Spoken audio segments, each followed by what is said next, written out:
আমি একটা কথায় উদাত্ত আপনাদের আহ্বান জানাবো। আপনারা জানেন 5ই আগস্ট খুনি হাসিনা কোথায় গেছে? দিল্লিতে, ভারতের কাছে, একটা হিন্দুদের কাছে। সেখানে যে নাকি মাঝে মধ্যে সিঁদুরও লাগায়। এখন তিনি হিন্দু না মুসলমান আপনারা নিজেরাই বিবেচনা করুন। কারণ এই পর্যন্ত আপনি দেখেন ম্যাডাম খালেদা জিয়াকে অবৈধভাবে তাকে কারাবন্দি করে রেখেছিল, তিনি কিন্তু পালিয়ে যাননি। বাংলাদেশ থেকে। আমি একটা কথায় উদাত্ত আপনাদের আহ্বান জানাবো। আপনারা জানেন 5ই আগস্ট খুনি হাসিনা কোথায় গেছে? দিল্লিতে, ভারতের কাছে, একটা হিন্দুদের কাছে। সেখানে যে নাকি মাঝে মধ্যে সিঁদুরও লাগায়। এখন তিনি হিন্দু না মুসলমান আপনারা নিজেরাই বিবেচনা করুন। কারণ এই পর্যন্ত আপনি দেখেন ম্যাডাম খালেদা জিয়াকে অবৈধভাবে তাকে কারাবন্দি করে রেখেছিল, তিনি কিন্তু পালিয়ে যাননি বাংলাদেশ থেকে। তিনি পালিয়ে যাননি, তিনি বিচারের আওতায় এনেছেন। তাকে এই অপবাদ দেওয়া হয়েছিল এতিমদের টাকা তিনি লুট করে খেয়েছে এবং তাকে সাজাও দেওয়া হয়েছিল। চিকিৎসা পর্যন্ত তাকে করতে দেওয়া হয়নি। বর্তমান সরকার ডক্টর মোহাম্মদ ইউনূস স্যার তাকে চিকিৎসার জন্য লন্ডন পাঠিয়েছে। এই রকম এটা আপনারা জানেন। কিন্তু খুনি হাসিনা সে অপরাধী দেখেই সে বাংলাদেশ থেকে পালিয়ে, চোরের মতো পালিয়ে, সেনাবাহিনীকে অন্যরকম একটা হুকুম দিয়ে তার বাহিনী নিয়ে সে ভারতে পালিয়ে গেছে এবং সেখানে সে এই করে। এখন আপনারাই বলুন তিনি হিন্দু না মুসলমান?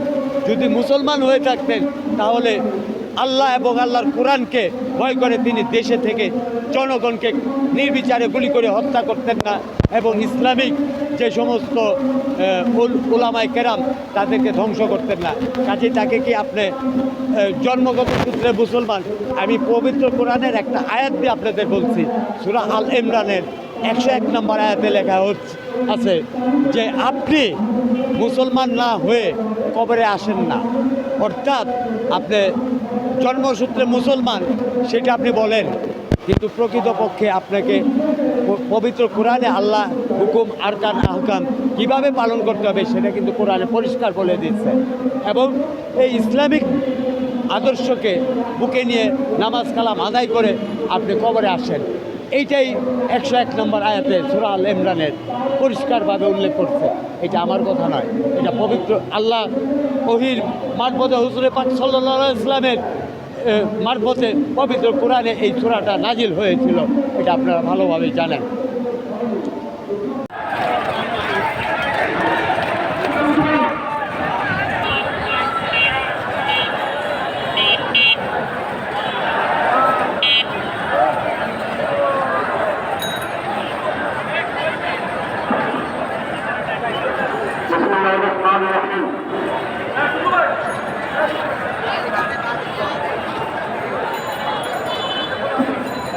মহান মে দিবস উপলক্ষে বাংলাদেশের জাতীয়তাবাদী শ্রমিক দল আয়োজিত আমাদের সাংগঠনিক অভিভাবক 3000 মাইল জাতীয়তাবাদী স্বেচ্ছাসেবক দলের সম্মানিত সভাপতি জনাব এস.এম. জিলানী। দর্শক আপনারা দেখতে পাচ্ছেন যে একজন ব্যক্তি, আমাদের সেই জনপ্রিয় ব্যক্তি আনোয়ার পাগলা। আমি বিএনপির প্রত্যেকটা নেতৃবৃন্দকে একটা কথাই বলবো যে তার বাবার শহীদ রাষ্ট্রপতি জিয়াউর রহমান সাহেবের সাথে আপনারা যেভাবে প্রতারণা করে খাল খনন কর্মসূচির নামে অর্থ লুটপাট করেছেন, আমি বলবো তারেক জিয়া এবং ম্যাডাম খালেদা জিয়ার সহিত এই ধরনের দুর্নীতি যেই করবেন আমি তাদের বিরুদ্ধে আমি সোচ্চার হওয়ার জন্য আমি ম্যাডাম খালেদা জিয়া এবং তারেক জিয়াকে উদাত্ত আহ্বান জানাবো। এই জন্য সংস্কার দরকার আছে।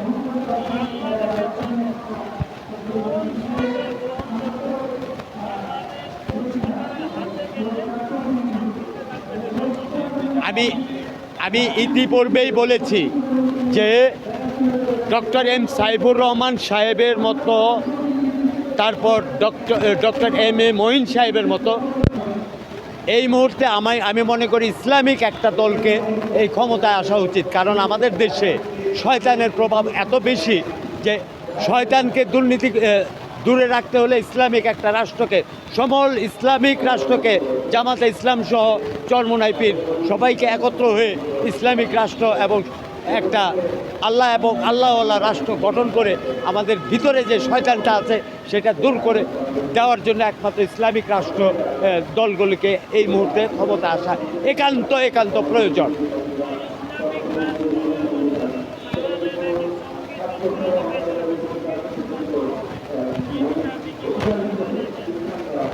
আপনারা বিগত দিনে আমি মনে করি যে জঙ্গি তৎপরতা এটা সম্পূর্ণভাবে ধ্বংস হবে, এই জন্য কারণ এটা তো বিগত উনি হাসিনার সময়ও বলেছে দাড়ি টুপি থাকা, কারণ তিনি তো কয়েকটা মসজিদও ধ্বংস করেছিল। আমি তাদের একটা মসজিদের কথা বলি, রাজারবাগ পুলিশ লাইনে 2টা মসজিদ ছিল, একটা মাজার মসজিদ, একটা বড় মসজিদ। মাজার মসজিদটা উনি হাসিনার জন্য ধ্বংস করে দিয়ে ওইখানে ওই মাজারটা রেখেছে, কিন্তু মসজিদটা নাই। যে মসজিদ ধ্বংস করে মন্দিরের জন্য খুব করে, অর্থাৎ তিনি হিন্দু মুসলমানদের মধ্যে একটা বিভেদ সৃষ্টি করার জন্য তিনি এই কাজগুলি করে গেছেন, যাতে মুসলমানদের ভিতরে একটা প্রতিহিংসা সৃষ্টি হয় যে হিন্দুদেরকে তোমরা ধ্বংস করো এবং মারামারি কাটাকাটি করো ভারতকে। এই জন্য আমি মনে করি এই যে জঙ্গি তৎপরতার এটা ফ্যাসিস্ট হাসিনার একটা ইস্যু মাত্র। আপনি কি বলতে পারবেন আমাদের মাওলানা হযরত মাওলানা দেলোয়ার হোসেন সাঈদী সাহেব, আল্লামায়ে কোরআন দেলোয়ার হোসেন সাঈদী সাহেব কোনো জঙ্গি সংগঠনের সাথে জড়িত ছিল? এটা মিথ্যা, চরম মিথ্যা এবং ডাহা মিথ্যা কথা, এবং সেই সূত্র ধরেই আজও পর্যন্ত জঙ্গি তৎপরতা কথা বলা হচ্ছে।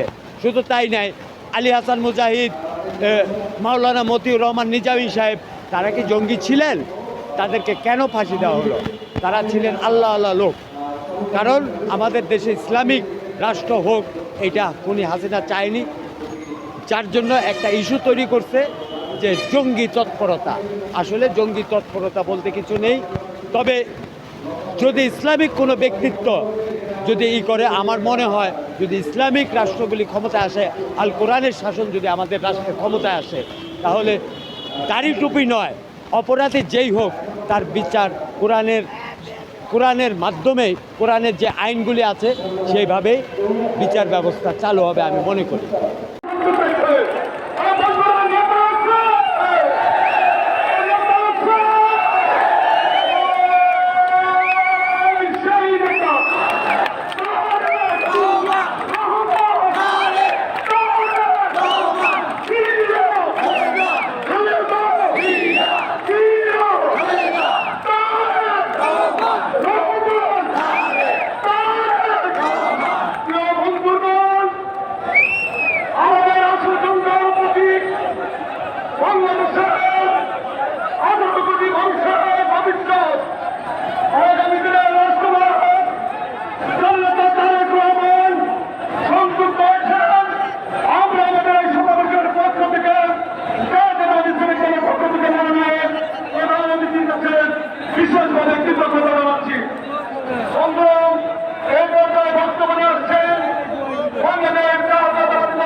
নাম